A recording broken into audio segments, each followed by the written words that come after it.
నమస్తే, మనం సోమాజిగూడలో ఉన్నాము. ఈ గ్రూప్ 1, గ్రూప్ 2, గ్రూప్ 3 ఇవన్నీ రిజల్ట్ కూడా రావడం జరిగింది. సో కాకపోతే ఇలా ఎస్సీ వర్గీకరణను అమలు చేస్తలేరు. దానివల్ల దాదాపు ఒక 600 పోస్టులను మాదిగ సమాజము లేదా బి కేటగిరీకి సంబంధించినటువంటి ఈ వర్గం మొత్తం కోల్పోతుందని చెప్పేసి ఈరోజు ప్రెస్ మీట్ పెట్టడం జరిగింది.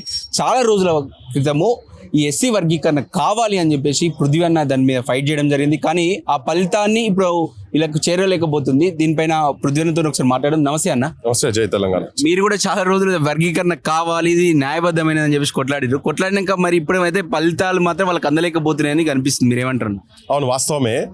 ఇది నేను అనేది కాదు, ముఖ్యమంత్రి కుద్ది చెప్పిండు కదా. ముఖ్యమంత్రి కుద్ది చెప్పిండు, కాంగ్రెస్ మేనిఫెస్టోలో కూడా పెట్టిరు కదా వాళ్ళు. ఇది అన్యాయం జరుగుతుంది, మేము రాగానే వెంటనే తీసుకొచ్చి పెడతాను. ముఖ్యమంత్రి అయితే 7 బెంచ్ జడ్జి తీర్మానం ఇచ్చిన రోజు, జడ్జ్మెంట్ వచ్చిన రోజు అసెంబ్లీలో కుద్ది చెప్పిండు కదా, ఆర్డినెన్స్ తీసుకొచ్చి మేము ఇప్పుడు ఉన్నటువంటి నడుస్తున్నటువంటి రిక్రూట్మెంట్ లో కూడా అమలు చేస్తామని చెప్పిండు. దాని తర్వాత హెల్త్ డిపార్ట్మెంట్ లో అంటే నోటిఫికేషన్ అంతా ముందు వచ్చిన వాటిలో కూడా వర్తింపజేస్తామని చెప్పిండ్రు. వాటిలో చేయలే. దాంట్లో జరిగే నష్టమే ఇవాళ నీకు డిఫరెంట్ పోస్టులలో ఇగో గ్రూప్ 1, గ్రూప్ 2, గ్రూప్ 3, గ్రూప్ 1 లా అన్ని కలిపితే టోటల్ 616 ఒట్టి ఎస్సీ బి అంటే మాదిగా సంబంధించినటువంటి దాంట్లో 616, ఎస్సీ ఏలో దాదాపు 68. సో ఇప్పుడు ఇవి రెండు కలిపితే 600 దాదాపు 80 పైన ఉన్నాయి ఇవి. ఓకే, ఇవి స్ట్రైట్ గా వీళ్ళకి నష్టం జరుగుతున్నది క్లియర్ కట్ గా. ఇది వర్గీకరణ జరగకుండా వీళ్ళొకటి కాదు, మిగతా ఉపకులాలకు గ్రూప్ ఏలో ఉన్నటువంటి వాళ్ళకు కూడా అన్యాయం జరుగుతున్నది అని చెప్పాను. ఇది జరుగుతున్న మనం ముఖ్యమంత్రి కూడా అట్లా జరుగుతుందనే జరగకుండా చేయాలని ఆయన అన్నాడు కదా. అన్నదాన్నే ఇంప్లిమెంట్ చేయమని చెప్పే కదా కొట్లాడింది. కానీ కుట్ర చేసి దీన్ని ఏం చేస్తారంటే లాస్ట్ రిక్రూట్మెంట్ జరగకుండా, ఎందుకంటే దాదాపు ఇవన్నీ మళ్ళీ ఫిల్అప్ అయ్యేది ఇన్ని పోస్టులు వస్తేందుకు దేశంలో అనుకుంటే ఇంత పెద్ద నోటిఫికేషన్ ఇది గ్రూప్ 1 సంబంధించినటువంటిది. వీళ్ళందరూ రేపు ఐపీఎస్లు కావచ్చు, ఐఏఎస్లు కావచ్చు, అంటే సమాజాన్ని ఇన్ఫ్లుయెన్స్ చేసేటువంటి అద్భుతమైన అడ్మినిస్ట్రేటివ్ పొజిషన్స్లలో ఉండేటువంటి స్థానాలు ఇవి మొత్తం. జిల్లా బాసెస్, స్టేట్లో హై పొజిషన్లో ఉన్నటువంటి స్థానాలను ఈ వర్గాలకు రాకుండా చేసేటువంటి ఒక పెద్ద కుట్ర జరుగుతున్నది దీన్ని. సో ఇది ఇంప్లిమెంట్ చేయాలని చెప్పని మేము ఫస్ట్ నుంచి మోసం జరుగుతుందని ఫస్ట్ నుంచి చెప్పుకుంటూ వస్తున్నాము. ఇప్పుడు వీళ్ళు వచ్చిన తర్వాత ఈ పోస్టులకు మేమైతే ఇంప్లిమెంట్ చేయము అని చెప్పారు. గతమేమో నోటిఫికేషన్స్లో లేకుండా జడ్జిమెంట్స్ వచ్చినప్పుడు దాన్ని అమలు చేసిండ్రు, వర్గీకరణ అంశం గురించి వచ్చినప్పుడు. ఇప్పుడు ఇవి క్లియర్ కట్గా జడ్జిమెంట్లు వచ్చిన తర్వాత అసెంబ్లీలో కూడా చట్టం చేసిండ్రు, ఇంకా అట్లా ఆగి ఉన్నాయి కదా. ఇప్పుడు టీజీపీఎస్సీ చేతుల్లో మొత్తం ఉంటాయి, దాన్ని ఎట్లంటే అట్లా చేసేటట్టుగా. అది ప్రభుత్వం అనుకుంటలేదు. ప్రభుత్వం కావాలని ఇప్పుడు ఈ వర్గాలకు మోసం చేసేటువంటి ప్రయత్నం జరుగుతున్నది అనేది మా భావన. అది మేము చెప్తా ఉన్నాము. అది అన్ని ముఖ్యమంత్రి భావన కూడా, అది కాంగ్రెస్ పార్టీ భావన కూడా, అది అన్ని రాజకీయ పార్టీలు అంటున్న భావన. జడ్జిలు కూడా చెప్పింది కదా, తీర్మానాలు ఉన్నాయి కదా, అదే మేము చెప్తున్నాం. ఇంకో అంశం అసలు క్లియర్ కట్ గా ఇది ఒకటే కాకుండా అసలు గ్రూప్ 1 అనే అంశం మొత్తం ఇది ఒక పెద్ద తప్పుల తడక. ఇది కంప్లీట్ గా ఇది ఒక పెద్ద మోసం జరిగింది ఈ నిరుద్యోగ యువకుల పట్ల. అది చాలా సందర్భాలలో తెలుగు మీడియం వాళ్ళకు అన్యాయం జరిగింది ఒకటి అంటున్నారు, మీరేమంటారు? అవును, తెలుగు మీడియం వాళ్ళకు వాస్తవం కూడా అన్యాయం జరిగింది. మార్కులేదు ఒక్కొక్క కేస్ స్టడీ కనుక చేసి చూస్తే చాలా ఘోరంగా ఉన్నది. నాకు మొన్న అంటే నేను వాళ్ళ పర్మిషన్ లేదు కనుక నేను పేరు చెప్తలేను, కానీ దాదాపు 4 సార్లు మెయిన్స్ పోయి ఇంటర్వ్యూస్కి పోయిన వాళ్ళు, దేశంలో చాలా డిఫరెంట్ ఎంట్రన్స్లు రాసిన దాంట్లో టాప్ ఉన్నటువంటి వాళ్ళు, స్టేట్లో కొన్ని ఎంట్రన్స్లు అయితే ఆయన ఒక్కడే స్టేట్ నుంచి రిప్రజెంట్ చేసేటువంటి వ్యక్తికి ఘోరమైన మార్కులు వచ్చినాయి ఇక్కడ. సో అట్లా రాయనంటే కూడా తీసుకొచ్చి అట్లా జరిగిన అట్లా చాలా ఉదంతాలు ఇక్కడ ఉన్నాయి. సో ఇదంతా ఏంటంటే ఎక్కడో లోపల ఏదన్నా బుటాని జరిగినాయి అనేది క్లియర్గా అర్థమవుతుంది. అది లేదని వీళ్ళు చెప్తున్నారు. అమ్ముకున్నారనే ఒక ఆరోపణ కూడా చేస్తున్నారు, మీరు ఇంతవరకు నిజం ఉందంటారు? సో ఇప్పుడు అమ్ముకున్నారా అమ్ముకోలేదా అనేది పక్కకు పెడితే అది మాత్రం న్యాయబద్ధంగా జరగలేదు, ఇది క్లియర్. ఇప్పుడు ఇంతకుముందు లీకేజీలు అయినాయి, పేపర్ లీకేజ్ లీకేజ్ దేనికి చేసి ప్యాకేజీలు మాట్లాడుకుంటారా, లీకేజ్ లేనాయి. ఆ ప్యాకేజీలు ఇంతకుముందు జరిగినట్టే కదా. ఇంతకుముందు కూడా నువ్వు బయోమెట్రిక్ లేకుండా ఎగ్జామ్ చేసినావు అంటే దాంట్లో ఏదో బుటాని ఉండే కదా. ఇంత అడ్వాన్స్డ్ సమాజం ఉన్న టైంలో ఇప్పుడు కూడా నువ్వు బయోమెట్రిక్ లేకుండా నువ్వు ఎట్లా చేస్తున్నావు అంటేనే దాంట్లో ఏదో బుటాని ఉన్నట్టే కదా. ఇప్పుడు కూడా మీ రిజల్ట్స్ మొత్తము జిఎల్ఆర్ నువ్వు మొత్తం ర్యాంకింగ్ లిస్ట్ మొత్తం నువ్వు బయట పెట్టకుండా ఉంటున్నావు అని అంటే దాంట్లో ఏదో బుటాని ఉన్నది అన్నట్టే కదా. ఇప్పుడు మీరు పెద్ద సత్య హరిచంద్రులు పోయి మీతో ఏం పాపాలు జరగలేదు, మీతో ఏం మోసాలు జరగలేదు, మీ దుర్మార్గాలు చేయరు, మీరు అన్ని న్యాయబద్ధంగా చేస్తారనేది కనుక మీ మీద పేరుంటేనేమో ఏం కాకపోవు. కానీ మీరు దొంగల చేతికే తాళాలు ఇచ్చారు కదా. జనార్దన్ రెడ్డి మీద ఇప్పటిదాకా యాక్షన్ తీసుకోలేదు కదా. మహేందర్ రెడ్డిని నువ్వు తీసుకొచ్చి మళ్ళీ నువ్వు సేమ్ ఆయన అంతకుముందు పొట్టు తిట్టిన మహేందర్ రెడ్డిని తీసుకొచ్చి నువ్వు మళ్ళీ అదే పొజిషన్లో పెట్టినావు కదా. మళ్ళీ ఇప్పుడు ఒక పెద్ద మనిషిని తీసుకుపోయి పోయి కూర్చోబెట్టినావు కదా. నువ్వు ఏం చేసినావు ఇప్పటిదాకా అసలు దాన్ని ప్రక్షాళన? అసలు యూపీఎస్సీ తరహాలో మేము జరుపుతాం అనేది జరిపినరా? జరపలేదు. ఒక ఎగ్జామ్కు 2 హాల్ టికెట్లు ఉంటాయా? ఇవన్నీ ఇష్యూస్ కదా. సో తెలుగు మీడియం వాడు రాసిన అంటే సబ్ స్టాండర్డ్ గా ఇప్పుడు నేను ఏమంటున్నా తెలుగుది ఉన్నది, ఉద్యమ చరిత్ర ఉన్నది అనుకుందాం. ఈ చర్చలో బయట కూడా చర్చ ఉంది. ఉస్మానియా యూనివర్సిటీ, కాకతీయ యూనివర్సిటీలో నీకు అంత సబ్జెక్ట్ తెలిసినటువంటి ప్రొఫెసర్స్ ఉన్నారు, అక్కడ ఖాళీ ఉన్న డిపార్ట్మెంట్లే ఖాళీ ఉన్నాయి, మొత్తం ఖాళీ ఉన్న రిక్రూట్మెంటే లేదు. ఇన్ని విశ్వవిద్యాలయాల్లో నీకు రిక్రూట్మెంట్, మరి ఎవరు కరెక్షన్ చేసిండు ఇవి అంటే ఎవరు కరెక్షన్ చేసిండ్రు? ఇంటర్మీడియట్కి చెప్పేటోడో, 10th క్లాస్ చెప్పేటోడో, డిగ్రీకి చెప్పేటోళ్ళో చేసిండ్రు. వాళ్ళకి అంత ఉండదు కదా. ఇది హై స్టాండర్డ్, ఇంకా హై స్టాండర్డ్కి సంబంధించిన వాళ్ళు కదా. నేను వాళ్ళను తప్పు పడతలేను, వాళ్ళకున్న నాలెడ్జ్కి తప్పు పడతలేను, కానీ దీనికి సరిపడారని చెప్తున్నాను నేను. అటువంటి వాళ్ళు ఎంతమంది ఉన్నారు మరి ఇక్కడ కరెక్షన్ చేసిన వాళ్ళను? ఇంత తొందరగా ఎట్లా చేసినావు? 21,000 పైచీలకు పేపర్లను 2 సార్లు కరెక్షన్ నువ్వు ఎట్లా చేయగలుగుతావు? 8-9 వేలు ఉన్న పేపర్లే 3 నెలలు 6 నెలలు తీసుకుంటున్నారు.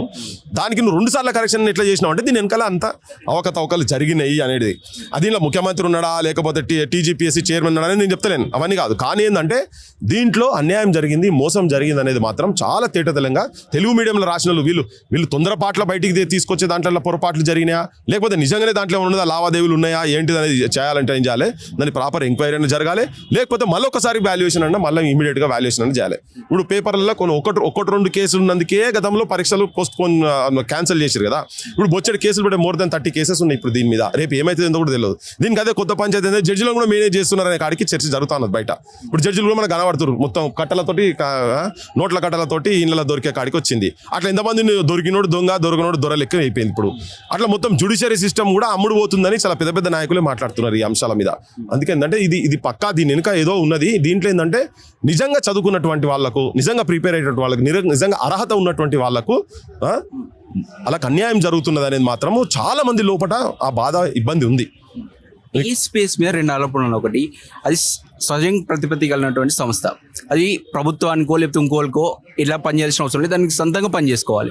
అలా పని చేస్తలేదు, ప్రభుత్వం చెప్పినట్టు లేకపోతే అందులో ఉన్న వాళ్ళు చెప్పినట్టు నడుస్తుంది. ఇంకొకటి, అందులో కాంటాక్ట్ వ్యవస్థ ఇంకా ఉంది అని చెప్పేసి ఒక ఆరోపణలు వస్తున్నాయి. ఎందుకు ఆ కాంటాక్ట్ వ్యవస్థ వల్ల ఇవన్నీ జరుగుతున్నాయి? అక్కడ ఉన్నటువంటి ఎంప్లాయీస్ అమ్ముడు ఓడు కావచ్చు, ఇంకేదైనా లీకులు కావచ్చు, ఇవన్నీ జరుగుతున్నాయి తెలిసినా కూడా ప్రభుత్వ ఉద్యోగులను నియమిస్తలేరు. ఎందుకంటారన్నా ఇది? మన రాజకీయ వ్యవస్థనే భ్రష్టు పట్టి ఉన్నదబ్బా. నువ్వు ఖాళీగా ఉద్యోగాల గురించి అంటున్నావు. నీకు టెంపుల్ ఆఫ్ డెమోక్రసీ అసెంబ్లీలలో కూర్చున్నటువంటి వాళ్ళే అమ్ముడు పోయేటోళ్ళు ఉన్నారు. వీడి పైసలు ఇస్తే వీని దగ్గర ఒక ఆలోచన విధానంతో, ఒక మేనిఫెస్టో తోటి, ఒక ఐడియాలజీకి సంబంధించినటువంటి పార్టీలకు గెలిచినోడు ఓవర్ నైట్ పైసలకు, చిన్న పదవులకు, వేరే దానిలోకి పోయేటోళ్ళు. అంటే ఆ చట్టాలు చేసేటువంటి వాళ్ళే అటువంటి వాళ్ళు ఉన్నారు. కిందోళ్ళు ఉండకపోవడం అనేది ఏముంటుంది అలా? నువ్వు పైయోడు కరెక్ట్ ఉంటే, రాజకీయ నాయకుడు అమ్ముడు పోతే ఈ ఒకటి నుండి చదువు నమ్ముకొని రాసుకొచ్చినటువంటి వీళ్ళు IAS IPS ఎందుకు వాళ్ళు చెప్పింది తింటుండ్రని క్వశ్చన్ వస్తుంది. వీళ్ళకి కూడా పదవులు కావాలి కదా. నువ్వు చెప్తే ఇనుడు కాదు, కాళ్ళకాడ కూర్చున్నారు కదా IAS ఆఫీసర్లు. మనం చూసినాం కదా గత ప్రభుత్వం పెద్దల దగ్గర కాళ్ళకాడ కూర్చున్నారు. గంత స్టాండర్డ్స్ దిగజారి ఉన్నారు. ఇలా బ్యూరోక్రాట్స్, పాలిటీషియన్స్ దగ్గరనే ఉన్న పైసలన్నీ, దేశంలో ఉన్న పైసలు సగం పైసలు వీళ్ళ దగ్గర, కొంతమంది బిజినెస్ పీపుల్ దగ్గరనే ఉన్నాయి. మామూలు పైసలు కాదు వాళ్ళ దగ్గర ఉన్నాయి. ఇవాళ ఈ ముఖ్యమంత్రి గత ముఖ్యమంత్రి దగ్గర పనిచేసినటువంటి చాలా మంది IAS ఆఫీసర్ల గురించి వాళ్ళు పెద్ద ఏంటంటే అవినీతి పరులు, అవినీతికి రారాజులు, ఇటువంటి పదాలు వాడి ఇటువంటి మాట్లాడిన వాళ్ళనే ఇప్పుడు ఈయన దగ్గర కూడా పెట్టుకున్నాడు కదా. సో ఇవన్నీ ఏంటంటే తలకాయలు మారినాయి అంతనే, మనుషులు వ్యక్తులు మారిండు, కానీ సేమ్ దందాలు సేమ్ అవే అట్లనే నడుస్తున్నాయి. ఈ పైసల లావాదేవీలు అన్నీ అట్లే ఉన్నాయి కాబట్టి వాళ్ళకి ఇటువంటి వాళ్ళే కావాలి కాబట్టి వాళ్ళు అటువంటి వాళ్ళని పెట్టుకుంటున్నారు అంతనే. ఎందుకు కాలే మరి నిజాయితీ పరుడు అయితే వాళ్ళే ఎందుకుంటారు? నువ్వు ఇంతకుముందు నువ్వు ఆరోపణలు చేసినాయి కదా. ఇలా పృథ్వీరాజ్ చేసిన ఆరోపణ కాదు, రేవంత్ రెడ్డి ఆరోపణలు చేసిన వాళ్ళందరి మీద. కాంగ్రెస్ వాళ్ళు అందరూ మొత్తం యాడి పోతాడ పొద్దున్న లేసే కోడి కూర్చున్నట్టు కూసుకుంటూ తిరిగింది కదా ఏ బహిరంగ సభలైనా కానీ. ఇలా వాళ్ళే ఎందుకు కనబడుతున్నారు మరి? వాళ్ళ మీద ఒక యాక్షన్ ఎందుకు తీసుకోలేదు ఇలాంటి వరకు? అంటే మీరందరూ కుమ్మక్కై ఉన్నారు కదా, మీరందరూ ఒకటే, దొంగలు కలిసి ఊరు పంచుకున్నట్టు వీళ్ళు కూడా అంతే, అందరూ ఒకటే ఉన్నారు ఇలా కంప్లీట్. వీళ్ళు వాళ్ళందరూ ఒకటే ఉన్నారు. అందుకనే దాన్ని ప్రక్షాళన చేయాలని వాళ్ళకి ఇంట్రెస్ట్ లేదు. ఒకవేళ చేసేది ఉంటే ఇప్పుడు వాళ్ళు నిజాయితీ పరులు అనుకో భయ్, నీ చేతనైతే లేదు, ఇన్నిసార్లు జరిగింది, ఇంతమంది ప్రిపేర్ అవుతున్నారు, వాళ్ళ మానసిక స్థితి ఎట్లుంటుంటో చెప్పు. ఇన్నిసార్లు పోస్ట్ పోన్లు, ఇన్నిసార్లు ఇది అవకతవకలు జరుగుతున్నాయి, నాకు నిజంగా న్యాయబద్ధంగా వచ్చేది కూడా వస్తలేదు అని చెప్పని ఇంత మానసికంగా బాధ ఎందుకు షో పెట్టాలి? నీ చేత కాకపోతే UPSCకి ఇచ్చేస్తే వాళ్ళే చేసుకుంటారు కదా ఎగ్జామ్స్ కండక్ట్ చేసి. ఇటువంటి ఏం UPSCలో జరగాయి కదా, ఇటువంటిది ఏంది ఇప్పటివరకు అయితే తినలే కదా, మరి వాళ్ళకే ఉపజెప్పొచ్చు కదా. వీళ్ళ దగ్గర నీతి లేదు, వీళ్ళు కూడా అందులోనే అదే బుర్రాలు అనుకుంటుర్రు. అదే అవినీతిలా బురదల పంది ఎట్లా బొరుతుందో అట్నే అవినీతి దాంట్లో వీళ్ళు కూడా గట్టినే బొరుతున్నారు, ఇప్పుడు ఉన్న వాళ్ళు కూడా పొరుతున్నారు అనేది చాలా క్లియర్ కట్గా అర్థమవుతున్నది. ఇలా వీళ్ళ తరపున మీరు ఎలాంటి కార్యాచరణ చేయబోతున్నారు? వీళ్ళ తరపున ఎలాంటి ప్రొటెస్ట్లు చేయబోతున్నారు? ఇప్పుడు వాళ్ళు ఆల్రెడీ చెప్పారు, మేము ధర్నాలు చేస్తాం, ప్రొటెస్టులు చేస్తాం, రిలే నిరాహార దీక్షలు చేస్తాం. బరాబర్ అవును. ఎందుకంటే ఉట్టి చేతులతో ఉండయి, మంచి గట్టిగా అయితేనే అవుతుంది ఏది ఉన్నా కానీ చెప్తున్నా. ఎందుకంటే అంత రాజకీయ క్షేత్రం మొత్తం ఒకటైపోయిందబ్బా. వీళ్ళు కనుక కరెక్ట్ ఉండదు అపోజిషన్ వాళ్ళు మాట్లాడాలి కదా, బీజేపీ వాళ్ళు మాట్లాడాలి, బీఆర్ఎస్ వాళ్ళు మాట్లాడాలి కదా, వీళ్ళ పక్షాన్ని నిలబడాలి కదా. ఆ టైం వచ్చినప్పుడు నిలబడ్డట్టే చేస్తున్నారు, మళ్ళీ తర్వాత అస్సలు టైం వచ్చే వరకు అందరూ ఒకటే అయ్యారు, అందరూ ఒకటే అవుతారు. అందుకని ఏంటంటే నిజంగా చేస్తే ఏంటంటే దాంట్లో పక్షాల గురించి ఎందుకు నిలబడతాయి అన్న? ఇప్పుడు పృథ్వీ అన్న కావచ్చు, వీటిలో వీళ్ళు నిలబడుతారు కానీ ప్రతిపక్షాలు ఎటు పోయినాయి అన్న? ఒక క్వశ్చన్ వస్తుంది, మీరు ఏమంటారన్నా? ఇప్పుడు ప్రజలు కూడా ఆత్మవిమర్శ చేసుకోవాలి. ఈ ఎటు పోతుండే ప్రజలు కూడా పైసలు తీసుకొని ఓట్లేసులు పక్కకు పడేసి నిజాయితీ పరులను, ఇప్పుడు గ్రామ పంచాయతీ ఎలక్షన్స్ వస్తున్నాయి, కనీసం వాళ్ళ ఊరికి మంచి చేసేటువంటి ఒక చదువుకున్న నిజాయితీ పరులు ఉట్టి చదువుకునే అవసరం లేదు, వానికి నిబద్ధత కూడా ఉండాలి, కమిట్మెంట్, ప్రజాసేవ చేయాలనే భావన కూడా ఉండాలి. ఏం పైసలు తీసుకోకుండా సర్పంచ్లు గెలిపిర్రని ఆయన ఇప్పటికన్నా జనాలకు చెప్తున్నా. అటువంటి వాళ్ళు ఇప్పుడు ఏమైపోయిందంటే రాజకీయ వ్యవస్థలో పైసలు లేకుండా అసలు ఏం చేయలేము. వాళ్ళ పిల్లలు వచ్చి ఇక్కడ ఇబ్బంది పడుతున్నారు కదా, ఇబ్బంది పడుతారు, రోడ్ల మీదకి వస్తారు. వాళ్ళకు వాళ్ళ అర్హతకు తగ్గట్టుగా అటువంటి స్థానాలలో వాళ్ళు పోయే పరిస్థితి లేరు. ఇబ్బంది, వాళ్ళు పైసలు తీసుకొని ఓట్లేసి, వాళ్ళు తాగి ఓట్లేసి, లేకపోతే నా చిన్న కొడుకో పెద్దనాయన కొడుకో నా కులపోడో నా మతపోడో అనుకొని ఓట్లేస్తే ఇవాళ వాళ్ళ పిల్లలే బజార్ పాలు కావాల్సి వస్తున్నది. వాళ్ళ మనవరు మునిమనవర్ల ప్రశ్న వీళ్ళదే ప్రశ్నార్థకం అయితే అసలు వాళ్ళ అస్తిత్వమే కోల్పోయే సిచ్యువేషన్ కాడికి తీసుకొచ్చి మన జనాలే పెడుతున్నారు, మన చదువుకున్నలే పెడతారు. 5,000 రూపాయలకు ఒక టీచర్ ఓటటమ్మ నమ్ముడు పోయింది. ఏంది ఏడున్నారు మీరు అమ్మ? 3 రోజులు 4 రోజులు కూలి పని చేసి వచ్చే పైసలు అవి. చదువు చెప్పి భారతదేశాన్ని భవిష్యత్తు మీ చేతులలో పెడితే మీరు గీ పనిలా మీరు చేసేది. మార్గదర్శకంగా ఉండాల్సినటువంటి అధ్యాపకులు కూడా ఓట్లు అమ్ముకున్న తర్వాత ఇంకేం పాడవుతుంది. కానీ ఏంటంటే మా బోటలో అట్లీస్ట్ సమాజానికి చెప్పే ప్రయత్నం చేస్తున్నాం, ఇట్లా ఉండకండి, మీరు ఇట్లా చేయకండి అని చెప్పని. బెల్ట్ షాప్లలో రోజు ఎలక్షన్లు రాగానే పండుగ. ఇంకోటి ఆ నిలబడ్డోడు 3 పార్టీలు 4 పార్టీలు నిలబడితే వాళ్ళు కూడా 50 లక్షలు కోటి రూపాయలు ఖర్చు పెడితే పొద్దుగల అప్పుల పాలై వాళ్ళు కూడా ఆత్మహత్యలు చేసుకుంటారు. ఇలా బొచ్చడు మంది సర్పంచ్లకు బిల్లులు రాక మానసిక క్షోభ చాలా ఘోరంగా ఉన్నాయి, కుటుంబాల పరిస్థితులు చాలా ఘోరంగా ఉన్నాయి. దాని మీద నేను మళ్ళీ చెప్తాను, డేటాతో మీకు మొత్తం చెప్తాను నేను. Thank you.